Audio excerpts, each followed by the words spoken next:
हार्दिक अभिनंदन करती हूँ। आइए प्रार्थना करें। हमारे धर्मी पिता, हम आपका अपने हृदय की गहराइयों से धन्यवाद करते हैं। हम अपने जीवन के लिए, उन सारी आशीषों के लिए जो हमने आपसे प्राप्त की हैं, आपका धन्यवाद देते हैं। परमेश्वर, कुछ समय हम आपके पास, आपके समीप बिताना चाहते हैं। यह समय हमारे जीवन को एक बहुत बड़े बदलाव में बदलने वाला हो सकता। आपकी मर्जी हमारे जीवन से पूरी हो। आपकी उपस्थिति हमारे परिवारों को, हमारे जीवनों को भरने वाली हो सकती है। हमारा गीतों को गाना, प्रार्थना, आराधना, विनती और वचन पर मनन करना सब कुछ आपको ग्रहण योग्य हो। अपनी इच्छा को हमारे जीवन में पूरा होने दें। प्रभु, एक बार फिर से हम जहाँ कहीं भी आपकी आराधना करते हैं, वहाँ आपकी उपस्थिति धन्यवाद देते हैं। आदर और महिमा केवल आपको देते हुए यह विनती प्रार्थना अपने उद्धारकर्ता प्रभु यीशु मसीह के नाम में मांगते हैं, आमीन।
प्रभु आपके साथ हो और आपके साथ भी हो। प्रार्थना करें। हे हमारे स्वर्गीय पिता, आपका नाम पवित्र माना जाए, आपका राज्य आए, आपकी इच्छा जैसे स्वर्ग में पूरी होती है वैसे पृथ्वी पर भी पूरी हो। आप हमारी दिन भर की रोटी आज हमें दीजिए। आप हमारे अपराधों को क्षमा कीजिए जैसे हमने अपने अपराधियों को क्षमा किया है।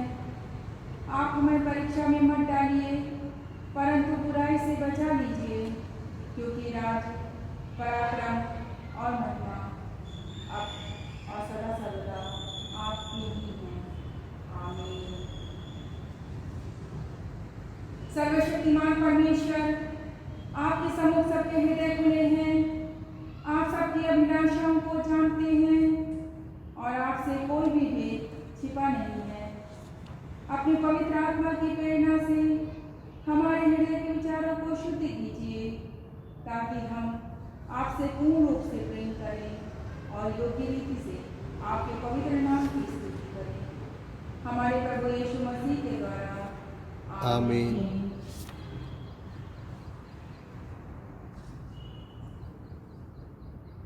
प्रिय भाइयों और बहनों, हमारे प्रभु यीशु मसीह कहते हैं, हमारा प्रभु परमेश्वर ही एकमात्र प्रभु है।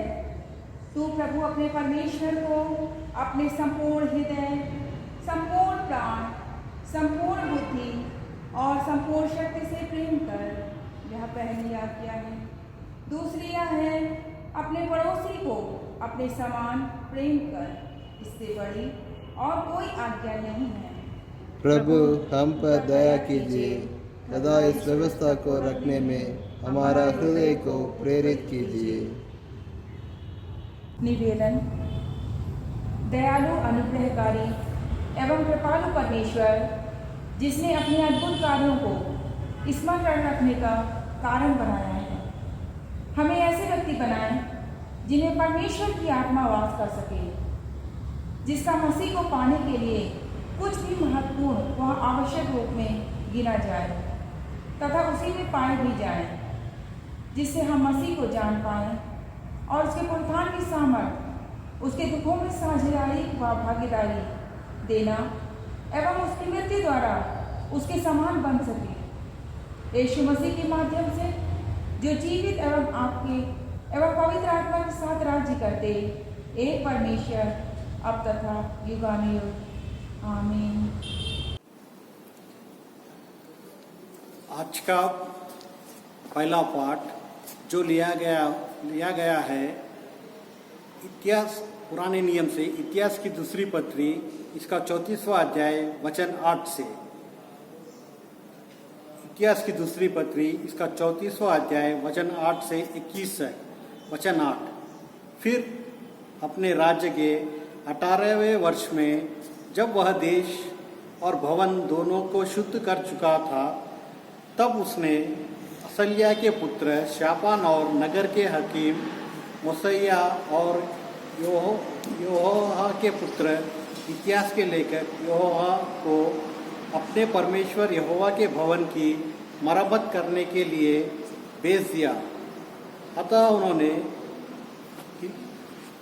हिजकिय्याह महायाजक के पास जाकर जो रुपये परमेश्वर के भवन में लाया गया था, अर्थात जो लेवी दरबान ने मनासियों, एफ्रामियों और सब बचे हुए इसराइल से और सब यहूदियों और बिन्यामीनों से और यरूशलेम के निवासियों के हाथ से लेकर इकट्ठा किया था, उनको सौंप दिया। अतः उन्होंने उसे उन काम करने वालों के हाथ सौंप दिया जो यहोवा के भवन के काम पर मुखिया थे। और यहोवा के भवन के उन काम करने वालों ने उसे भवन में जो कुछ टूटा फूटा था उसकी मरम्मत करने में लगाया। अतः उन्होंने उसे बढ़ाइयों और राज मिस्त्रियों को दिया कि वे गढ़े हुए पत्थर और जोड़ों के लिए लकड़ी मोल ले और उन्हें घरों को छाए जो यहूदियों के राजाओं ने नष्ट कर दिए थे। वे मनुष्य सच्चाई से काम करते थे और उनके अधिकारी मरारिया, याहात और उबेदह, लेवीय और कहाती, जकरिया और मसुल्ला काम करने वालों और गाना बजाने का भेद सब जानने वाले लेवी भी थे। फिर वे बोझियों के अधिकारी थे और भांति भांति की सेवा और काम चलाने वाले थे। और कुछ लेवी मुंशी, सरदार और दरबान थे। जब वे उस रुपये को जो यहोवा के भवन में पहुंचाया गया था निकाल रहे थे, तब हिजकिय्याह याजक को मूसा के द्वारा दी हुई यहोवा की व्यवस्था की पुस्तक मिली। तब हिजकिय्याह ने शापान मंत्री से कहा, मुझे यहोवा के भवन में व्यवस्था की पुस्तक मिली है। तब हिजकिय्याह ने शापान को वह पुस्तक दी। तब शापान उस पुस्तक को राजा के पास ले गया और यह संदेश दिया, जो काम तेरे कर्मचारियों को सौंपा गया था उसे वे कर रहे हैं। जो रुपये यहोवा के भवन में से मिला उसे उन्होंने उंडालकर मुखिया और कर्मचारियों के हाथ में सौंप दिया है। फिर शापान मंत्री ने राजा को यह भी बता दिया कि हिजकिय्याह याजक ने मुझे एक पुस्तक दी है। तब शापान ने उसमें से राजा को पढ़कर सुनाया। व्यवस्था की वे बातें सुनकर राजा ने अपने वस्त्र फाड़े। फिर राजा ने हिजकिय्याह, शापान के पुत्र अहीकाम, मीका के पुत्र अबेदन, शापान मंत्री और असरिया नामक अपने कर्मचारियों को आज्ञा दी, तुम जाकर मेरी ओर से और इसराइल और यहूदा में रहने वाले की ओर से इससे पाई हुई पुस्तक के वचन के विषय में यहोवा से पूछो, क्योंकि यहोवा की बड़ी ही जलजलाहट हम पर इसलिए भड़की है कि हमारे पुरखों ने यहोवा का वचन नहीं माना और इस पुस्तक में लिखी हुई सब आज्ञाओं का पालन नहीं किया। यह पाठ यहीं समाप्त हुआ। आज का पत्र पाठ लिया गया है नए नियम की पुस्तक प्रकाशित वाक्य अध्याय 2 पद 1 से 7 तक। प्रकाशित वाक्य अध्याय 2 पद 1 से 7 तक। इफिसुस की कलीसिया के दूत को यह लिख, जो 7 तारे अपने दाहिने हाथों में लिए हुए हैं और सोने की 7 दीवटों के बीच में फिरता है, वह यह कहता है कि मैं तेरे काम और तेरे परिश्रम और तेरे धीरज को जानता हूँ, और यह भी कि तू बुरे लोगों को देख नहीं सकता और जो अपने आप को प्रेरित कहते हैं और है नहीं, उन्हें तूने परख कर झूठा पाया। तू धीरज धरता है और मेरे नाम के लिए दुख उठाते उठाते थका नहीं। पर मुझे तेरे विरुद्ध यह कहना है कि तूने अपना पहला सा प्रेम छोड़ दिया है। इसलिए स्मरण कर कि तू कहाँ से गिरा है और मन फिरा और पहले के समान काम कर। यदि तू मन फिरा ना फिराएगा तो मैं तेरे पास आकर तेरी दीवट को उसके स्थान से हटा दूंगा। पर हाँ, मैं तुझसे यह बात तो कहता हूँ कि निकुलाइयों के कामों से घृणा करता है, जिनसे मैं भी घृणा करता हूँ। जिनके कान हो वह सुन ले कि आत्मा कलीसियाओं से क्या कहता है। जो जय पाए, मैं उसे उस जीवन के पेड़ में से जो परमेश्वर के स्वर्गलोक में है फल खाने को दूंगा। आज का पत्र पाठ यहाँ समाप्त होता है। आज के सुसमाचार पाठ जो रचित है मत्ती लिखित सुसमाचार, उसके 19 अध्याय 16 आयत से 22 आयत तक। हे क्रिस्त यीशु, आपकी महिमा हो। एक मनुष्य यीशु के पास आया और उससे कहा, हे गुरु, मैं कौन सा भला काम करूं कि अनंत जीवन पाऊं? उसने उससे कहा, तू मुझसे भलाई के विषय में क्यों पूछता है? भला तो एक ही है, पर यदि तू जीवन में प्रवेश करना चाहता है तो आज्ञाओं को माना कर। उसने उससे कहा, कौन सी आज्ञा? यीशु ने कहा, ये कि हत्या ना करना, व्यभिचार ना करना, चोरी ना करना, झूठी गवाही ना देना, अपने पिता और अपनी माता का आदर करना और अपने पड़ोसी से अपने समान प्रेम रखना। उस जवान ने उससे कहा, इन सब को तो मैंने माना है, अब मुझ में किस बात की घटी है? यीशु ने उससे कहा, यदि तू सिद्ध होना चाहता है तो जा, अपना माल बेचकर कंगालों को दे और तुझे स्वर्ग में धन मिलेगा, और आकर मेरे पीछे हो ले। परंतु वो जवान ये बात सुन उदास होकर चला गया, क्योंकि वो बहुत धनी था। यही पवित्र सुसमाचार है। हे प्रभु यीशु, आपकी स्तुति हो। अब हम नीकिया का विश्वास वचन बोलेंगे। हम एक परमेश्वर सर्वशक्तिमान पिता पर विश्वास करते हैं। वह स्वर्ग और पृथ्वी का और समस्त हृदय एवं अदृश्य वस्तुओं का करता है। हम एक प्रभु यीशु मसीह पर विश्वास करते हैं।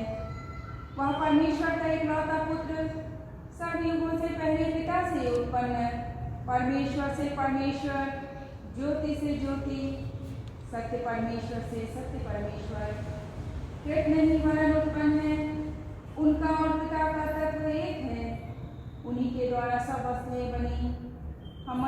के लिए और हमारे उद्धार के निमित्त वह स्वर्ग से उतर आए। पवित्र आत्मा के सामर्थ्य से वह कुंवारी मरियम से जन्मे और मनुष्य बने। पुन्तियुस पिलातुस के शासन में वह हमारे लिए क्रूस पर चढ़ाए गए। उन्होंने दुख भोगा, वह मरे और गाड़े गए। पवित्र शास्त्र के कथन के अनुसार वह तीसरे दिन जी उठे। वह स्वर्ग पर चढ़ गए और पिता की दाहिनी ओर विराजमान हुए। वह जीवितों और मृतकों का न्याय करने के लिए महिमा के साथ फिर आएंगे और उनके राज्य का कभी अंत न होगा। हम पवित्र आत्मा पर विश्वास करते हैं। वह प्रभु और जीवन दाता है। वह पिता और पुत्र से निकलता है। पिता और पुत्र के साथ उसकी आराधना और स्तुति की जाती है।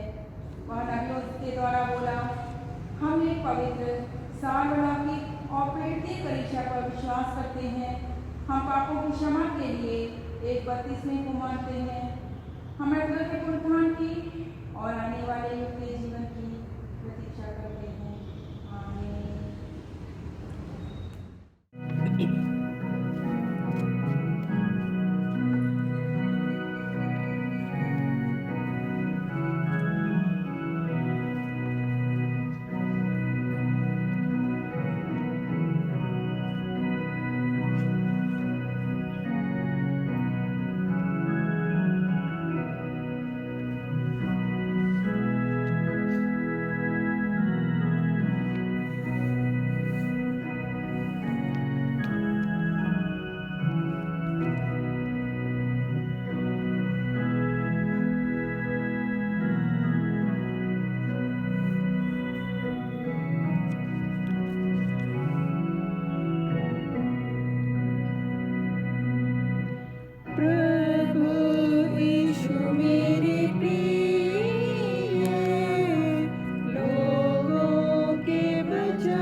हमारे धन्य परमेश्वर, प्रेमी पिता, एक बार फिर से प्रभु हम आपके वचन के साथ इस समय उपस्थित हैं।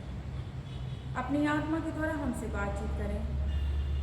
अपने द्वारा परमेश्वर हमें अपने समान होने के लिए सहायता मदद करें।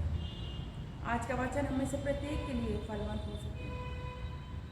आने वाले समय में परमेश्वर हम 100 गुना फल ला सकें। ऐसी दया कीजिए। आपकी दया हमारे जीवन में हो परमेश्वर, ताकि हम आपके वचन में जो भी समय बिताते हैं वो पूरे हृदय के साथ बिता सकें। ऐसी दया कीजिए। सारा आदर और महिमा केवल आपको देते हुए यह विनती प्रार्थना प्रभु यीशु मसीह के नाम में मांगते हैं।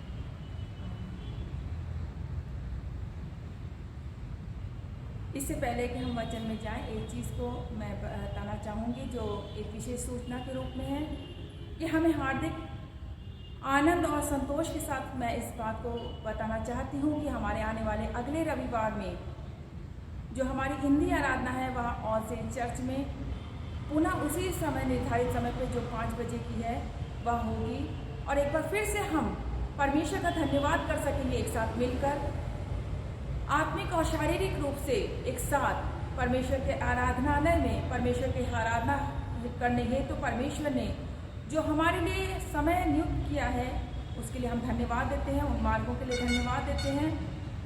और इसके साथ साथ इतने समयों में जो परमेश्वर ने हमें इस ऑनलाइन सर्विस को करने के लिए सहायता मदद की उसके लिए, तथा उन सभी लोगों के लिए जिन्होंने इस आराधना को संचालन करने के लिए हमारी सहायता अब तक की है, उसके लिए भी हम परमेश्वर का धन्यवाद करते हैं। परमेश्वर हम सबों को बहुत आशीषित कर सके। धन्यवाद। आज के इस सुधार रविवार या दोषनिवृत्त रविवार में जो पिंतेकुस्त के पश्चात 21वां रविवार होता है, मनन के लिए जो पद लिया गया है वह है पवित्र शास्त्र की अंतिम पुस्तक प्रकाशित वाक्य, उसका 2 अध्याय पद 4 और 5। पर मुझे तेरे विरुद्ध यह कहना है कि तूने अपना पहला सा प्रेम छोड़ दिया है। इसलिए स्मरण कर कि तू कहाँ से गिरा है और मन फिरा और पहले के समान काम कर।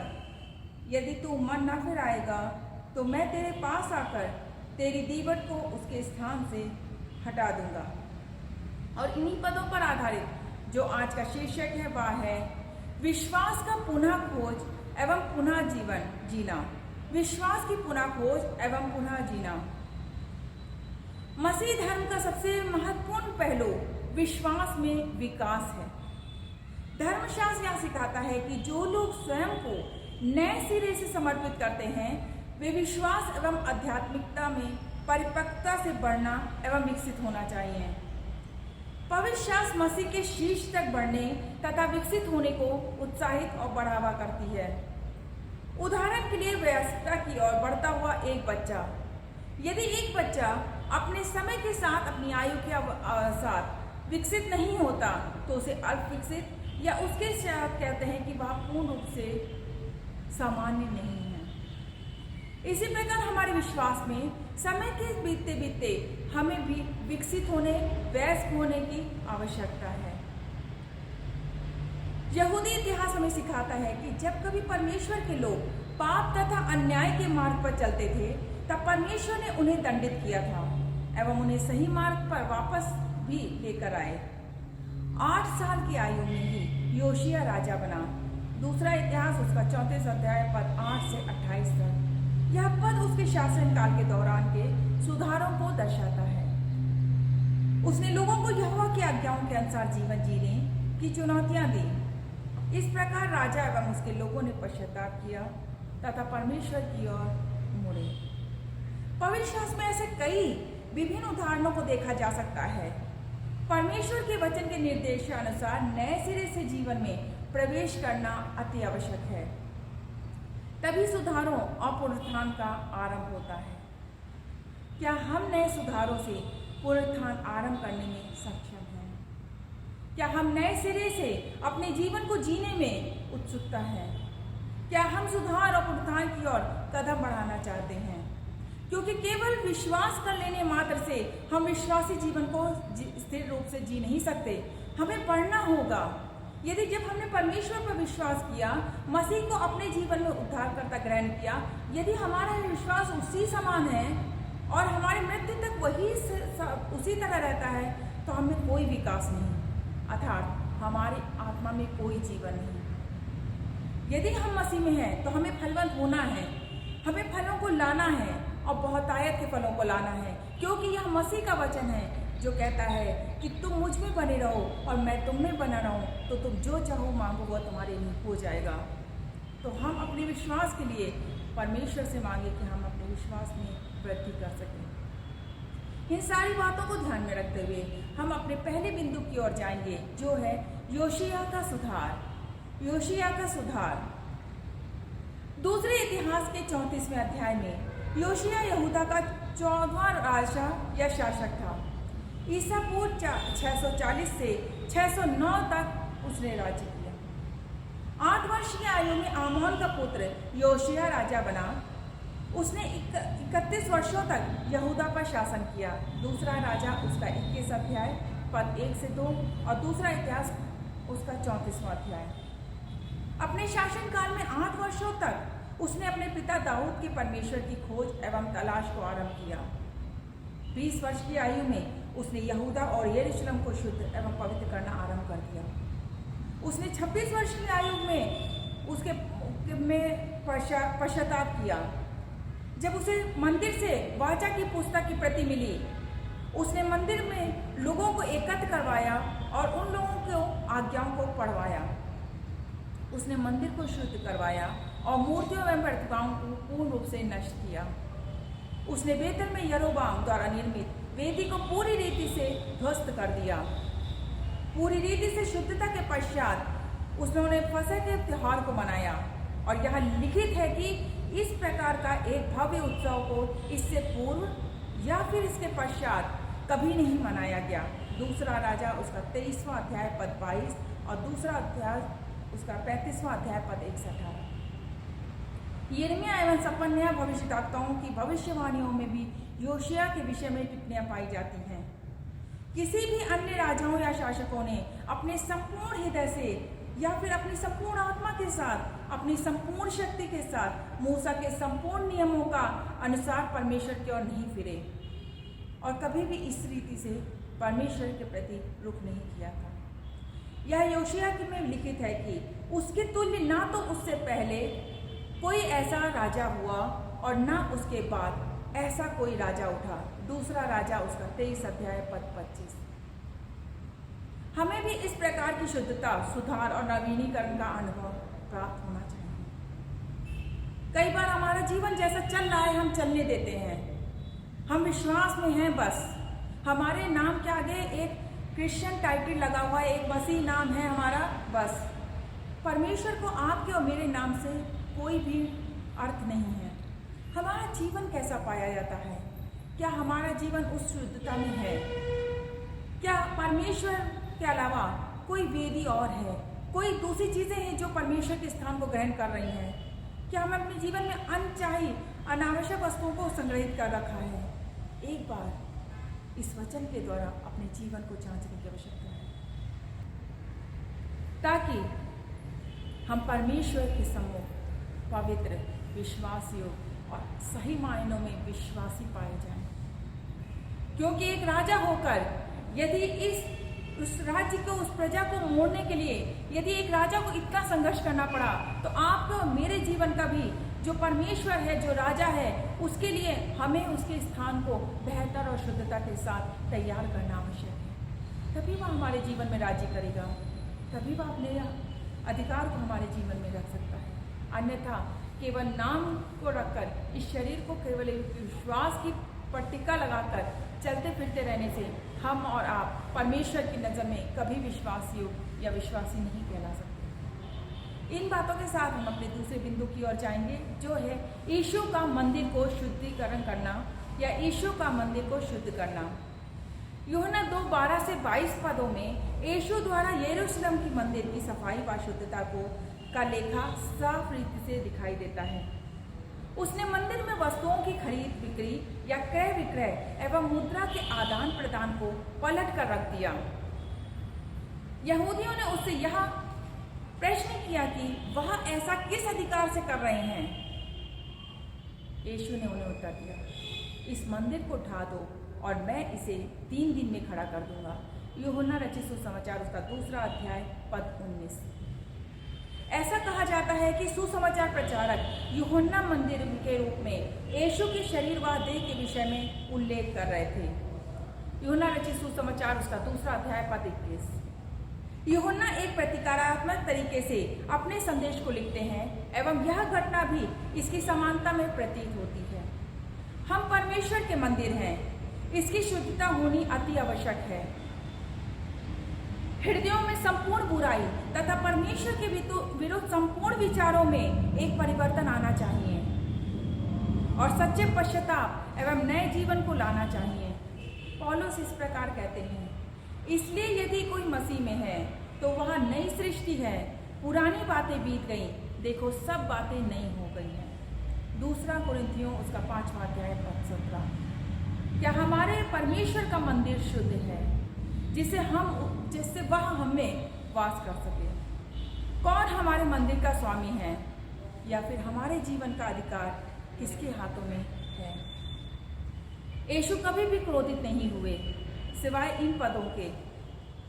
लेकिन यहाँ पर हम देखते हैं परमेश्वर यीशु कहते हैं कि कहा गया था कि मेरे पिता का घर प्रार्थना का घर होगा, पर तुमने इसे डाकुओं की खो या गुफा बना दी है। परमेश्वर के मंदिर का अर्थ है जहाँ परमेश्वर की आराधना हो, परमेश्वर को पहला स्थान मिले, परमेश्वर की स्तुति हो, परमेश्वर का अधिकार हो, जहाँ प्रवेश करते ही हमें लगे कि यहाँ एक अद्भुत अलौकिक शक्ति का अधिकार यहाँ पाया जाता है। वह है परमेश्वर का भवन। केवल कलीसिया एक स्ट्रक्चर के रूप में ही परमेश्वर का भवन नहीं है। हम और आप परमेश्वर के चलते फिरते जीवित मंदिर हैं। क्या यहाँ पर परमेश्वर की आराधना और स्तुति पाई जाती है? क्या यहाँ परमेश्वर के लिए शुद्धता पाई जाती है? क्या हम अपने जीवन को सिर्फ सांसारिक रूप में, सिर्फ क्रय विक्रय, अपने बिजनेस, अपने व्यवसाय के रूप में ही व्यय करते हैं, या फिर हमने परमेश्वर के लिए कुछ भी स्थान छोड़ा है? यदि नहीं तो सचमुच हमने अपने जीवन को और इस शरीर को डाकुओं की खो बना दी है। अगर ऐसा है तो ज़रूरत है कि मसीह एक बार फिर से इन सारी चीज़ों को उलट पुलट कर दे, एक बार फिर से पुनः शुद्धिकरण करके हमारे जीवन को एक बार नई शुरुआत दे, क्योंकि जो मसीह में है वह नई सृष्टि है। पुराने कुछ भी हमारे जीवन में उसका कोई भी स्थान और मूल्य नहीं है। हम परमेश्वर के साथ व्यवसाय नहीं कर सकते। हम परमेश्वर को और अपने आप को धोखा नहीं दे सकते। यदि हम परमेश्वर का वास अपने हृदय, अपने जीवनों में चाहते हैं तो आवश्यक है कि हमारी स्तुति आराधना, हमारे जीवन, हमारी आत्मा और हमारा हृदय उसके लिए उसका भवन ठहरने वाला हो सके। इसके साथ ही हम अपने तीसरे बिंदु की ओर जाएंगे, जो है नए जीवन की आशीषें। नए जीवन की आशीषें। विश्वासी जीवन एक धन्य जीवन होता है। भजन 46 में जीवन के 10 भावों को सूचीबद्ध किया गया है, जिनको हम देखेंगे। पहला, परमेश्वर हमारा शरण एवं सामर्थ है। दूसरा, वह संकट में एक उपलब्ध सहायक है। तीसरा, इसलिए हम किसी भी प्रतिकूल परिस्थितियों से नहीं डर सकते। चौथा, परमेश्वर की नदी तथा धाराएं हमें स्मृति से प्रसन्न करती हैं। पांचवा, मुश्किलों में प्रभु सर्वशक्तिमान हमारे साथ रहते हैं। छठा, परमेश्वर उचित समय पर हमारी सहायता करता है। सातवां, परमेश्वर संपूर्ण प्रतिकूलताओं को नष्ट करने में सक्षम है।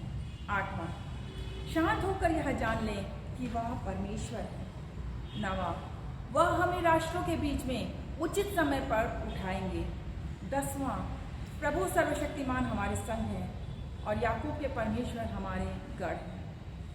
क्या हम इस भजन की आशीषों को जान पाते हैं? क्या हम इन आशीषों की घोषणा को अपने जीवन में कर पाते हैं? क्या हमारा जीवन इन आशीषों के लिए तैयार है? यदि हम इस भजन को ध्यान से पढ़ें तो परमेश्वर अपने कार्यों को किन तरह से करता है और हमारा उसके जीवन के प्रति क्या अधिकार और उत्तरदायित्व है, इसके साफ पता चलता है। एक नए जीवन की ओर बुलाहट प्रकाशित वाक्य में हम देखते हैं। प्रकाशित वाक्य पुस्तक उसका 2 अध्याय पद 1 से 17। प्रेरित यूहन्ना ने यह पद इफिसुस के प्रथम प्रेम को पुनः वापस लौट आने के लिए लिखा था। यह यीशु द्वारा दिया गया एक निर्देश था। वे बड़ी ऊंचाई से गिरे थे और दूसरी तरफ महान आशीषें थी, लेकिन फिर भी यीशु उन्हें वापस मूल प्रेम एवं नए जीवन में आने का स्मरण दिलाते हैं। क्या जब हमने मसीह को ग्रहण किया और आज हमारा जो प्रेम है उस परमेश्वर के प्रति, उस मसीह के प्रति, उस आराधनालय के प्रति, लोगों के प्रति, क्या वो अब वैसा ही है या फिर हम उस प्रथम प्रेम को भूलकर नीचे गिर चुके हैं? क्या हमारा वचन का जो समय है, जो आराधना का समय है, जो परमेश्वर की संगति का समय है, उसको हम दे पा रहे हैं या फिर उस स्तर से हम नीचे आ चुके हैं? क्या हमारा विश्वासी जीवन बढ़ रहा है या फिर हमारी वृद्धि रुक चुकी है? क्या हम अल्प विकसित हैं या फिर पूर्ण विकसित? मसीह में हम कहाँ हैं? हमारा विश्वास कहाँ पर है? हमारा वो प्रथम प्रेम कहाँ है? परमेश्वर आपसे और मुझसे कुछ नहीं चाहता, केवल यह कि हम उस प्रथम प्रेम की ओर वापस लौट आए। शुरुआत में हम बहुत जोश के साथ, बहुत आत्मिकता के साथ मसीह को पकड़ते हैं, लेकिन जैसे जैसे जीवन की परिस्थितियां हमारे साथ आती हैं, हमारी वो पकड़ कमज़ोर होने लगती है। आवश्यक है कि हम दिन प्रतिदिन उसे जांचें, अपने रिश्ते को परमेश्वर के प्रति, ताकि वो प्रेम कोई और चीज़ों के प्रेम से ढक ना जाए, कोई संसार की दूसरी चीज़ों का प्रेम और विश्वास परमेश्वर के प्रेम को पर हावी ना हो जाए। क्योंकि परमेश्वर का प्रेम और विश्वास और एक संबंध ऐसा है जो इस पृथ्वी के बाद उस आने वाले जीवन में भी हमें उसके साथ लेकर जाएगा।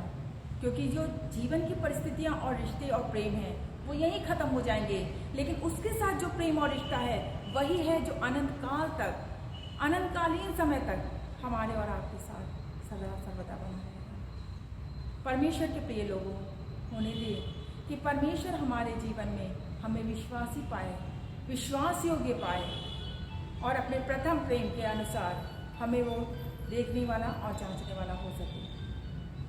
हम एक बार फिर से परमेश्वर का धन्यवाद करें और आइए प्रार्थना में परमेश्वर से मांगें। हमारे प्रेमी परमेश्वर, एक बार फिर से आपके वचन के लिए हम धन्यवाद देते हैं। परमेश्वर, हम जानते हैं हम कई बार अपने प्रथम प्रेम से गिर चुके हैं। हम जानते हैं परमेश्वर कई बार हमने आपकी करुणा, आपके प्रेम का आदर मान नहीं किया। कई बार परमेश्वर पौलुस के समान हम कहते हैं कि हम जो अच्छा करना चाहते थे वह हम शरीर में होकर नहीं कर पाए, और जो हम नहीं करना चाहते थे कई बार परमेश्वर परिस्थितियों, लोगों के दबाव में या फिर अपने शरीर के अनुसार हम चल पाए। हमें क्षमा करें, हमारे जीवन, हमारे हृदय को शुद्ध करे परमेश्वर। यदि कोई वेदी हमने आपकी वेदी से ऊंची या आपकी समानता में बनाई है तो उन्हें आज की सुबह आप ढा दें, ताकि हमारा जीवन, हमारा हृदय आपके लिए मंदिर बन सके, जहां आपकी स्तुति आराधना हो, आपको प्रथम स्थान मिले और हमारा जीवन आपके अधिकार की अधीनता में पाया जा सके। प्रभु, ये शरीर आपका है, ये आत्मा आपकी है, ये हृदय आपका है, हम आपके हैं परमेश्वर। आपके लहू से हम खरीदे गए हैं और हर एक आशीषें आपने हमारे जीवन में रखी हैं, उसके लिए हम आपका धन्यवाद करते हैं। एक बार फिर से प्रभु, हमारे जीवनों को जांचें और अगर कोई भी कमी घटी है तो उसे पूरी रीति से दूर करें। एक बार फिर से प्रभु, हम अपने जीवन को, विशेष तौर से अपनी आत्मा, अपने हृदय को आपके हाथ में सौंप देते हैं। आपकी मर्जी हमारे जीवन से पूरी। एक बार फिर से प्रभु, अपने जीवन को आपके हाथ में सौंप दें। यह प्रार्थना विनती प्रभु यीशु मसीह के नाम में मांगते, सुनिए और ग्रहण कीजिए। कलेसिया के पास विशेष घोषणा है कि इतने दिन तक हम लोग लॉकडाउन में थे और आराधनालय में उपासना नहीं करते थे, मगर खुशी की बात है कि 1 नवंबर से फिर जैसे हम लोग आराधनालय में आकर उपासना करते थे, 1 नवंबर से हम लोग फिर हिंदी आराधना शुरू करेंगे। उसका समय है 5 बजे, शाम को 5 बजे हिंदी आराधना फिर से 1 नवंबर से शुरू होगी। परहित निवेदन, हम समस्त मानव जाति के लिए प्रार्थना करें और अपनी प्रार्थनाओं को प्रभु यीशु मसीह के निरंतर निवेदन के साथ अर्पित करें।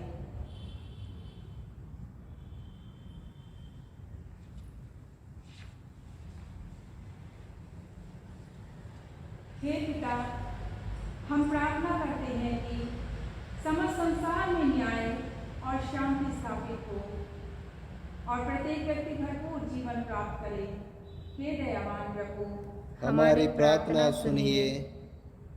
उन सब लोगों के लिए जो इस नगर में रहते हैं, उन सब बातों को दूर करने के लिए जिनसे आपसी फूट और झगड़े होते हैं, और हमारे देश में सच्ची एकता की बढ़ती के लिए हे दयावान प्रभु, हमारी प्रार्थना सुनिए।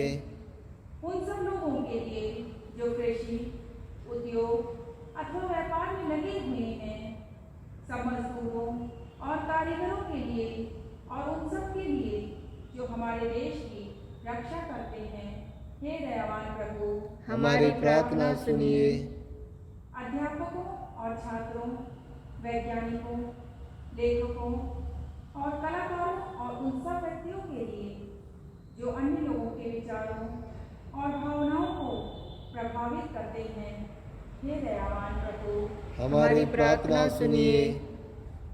उन सब लोगों के लिए जो दुखी हैं, बेरोजगार हैं, भूखे प्यासे हैं, दरिद्र और दलित हैं, बीमार और मरणासन हैं, और उन सब व्यक्तियों के लिए जो ऐसे लोगों की सेवा और सहायता करते हैं, हे दयावान प्रभु, हमारी प्रार्थना सुनिए। हमारे तथा अन्य देशों के सब शासकों के लिए, विशेषकर हमारे राष्ट्रपति, प्रधानमंत्री, इस राज्य के राज्यपाल और मुख्यमंत्री और उनके लिए भी जो लोगों पर किसी प्रकार का अधिकार रखते हैं, हे दयावान प्रभु, हमारी प्रार्थना सुनिए। संपूर्ण मसीह समाज की एकता और मेल मिलाप के लिए और समस्त संसार में उनकी गवाही और सेवा कार्य के लिए, हे दयावान प्रभु, हमारी प्रार्थना सुनिए। भारत में आपकी समस्त कलीसिया के लिए, उसकी परिषदों तथा अगुओं, विशेषकर हमारे प्रमुख धर्माचार्य, दक्षिण भारत की कलीसिया के प्रमुख धर्माचार्य और मार्तोमा कलीसिया के मेट्रोपॉलिटन, हमारे धर्माचार्य, हमारे पुरोहित और आपकी कलीसिया के सब अन्य धर्म सेवकों के लिए कि वे सच्चाई और लगन से आपकी सेवा करें, हे दयावान प्रभु, हमारी प्रार्थना सुनिए। यह वर दे कि आपके उन सब भक्तों के साथ जिन्होंने अपने जीवन में सच्चाई से आपकी सेवा की है, हम भी आपके राज्य के शाश्वत आनंद में सहभागी हो सके, हे दयावान प्रभु, हमारी प्रार्थना सुनिए। हे स्वर्गीय पिता, अपने राज्य को शीघ्र प्रकट कीजिए और हमारी इस प्रार्थनाओं को सुनिए। हम आपके पुत्र, अपने प्रभु और उद्धारकर्ता यीशु मसीह के नाम से ये मांगते हैं, आमीन। स्वर्ग में परमेश्वर की महिमा और पृथ्वी पर उसके लोगों को शांति। हे प्रभु परमेश्वर, स्वर्गीय राजा, सर्वशक्तिमान पिता परमेश्वर, हम आपकी आराधना करते, आपको धन्यवाद देते और आपकी महिमा के कारण आपकी स्तुति करते हैं। हे प्रभु यीशु मसीह, परमेश्वर पिता के इकलौते पुत्र, हे प्रभु परमेश्वर, हे परमेश्वर के मेमने, आप जगत का पाप उठाए जाते हैं, हम पर दया कीजिए। आप पिता के दाहिनी ओर विराजमान हैं, हमारी प्रार्थना स्वीकार कीजिए, क्योंकि केवल आप ही पवित्र हैं, आप ही प्रभु हैं, आप ही हे यीशु मसीह, पवित्र आत्मा के साथ परमेश्वर पिता की महिमा में परम पूज्य हैं, आमीन।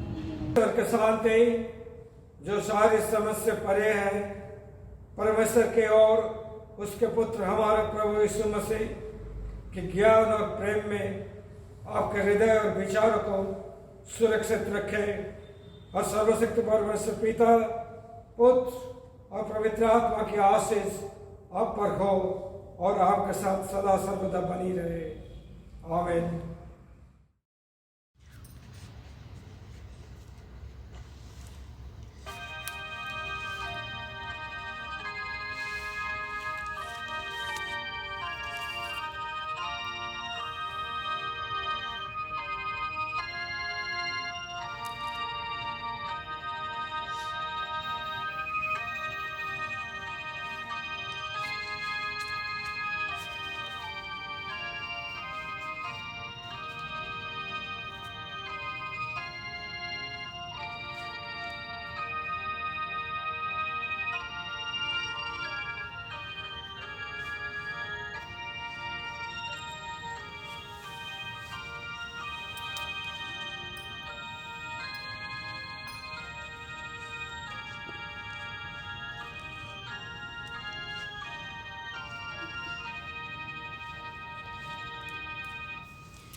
आइए प्रार्थना करें। धन्य कृपालु पवित्र और पवित्र पवित्र परमेश्वर, सदूत भी जिसके चेहरे को नहीं देखते, अपने मुखों को झुकाकर जिस परमेश्वर की आराधना और स्तुति दिन रात करते हैं, हम उसी परमेश्वर के सम्मुख अपने जीवन को लाते हैं। हम जानते हैं परमेश्वर आप पवित्र परमेश्वर हैं और कभी अभी तक आपने परमेश्वर हमारे कर्मों के अनुसार हमसे व्यवहार नहीं किया। आपकी करुणा, आपकी प्रेम हमारे जीवन पर सदा अटल रही, इसलिए प्रभु हम आज तक जीवित हैं और अपने कर्मों से, अपने कार्यों से परमेश्वर पश्चाताप करते हैं।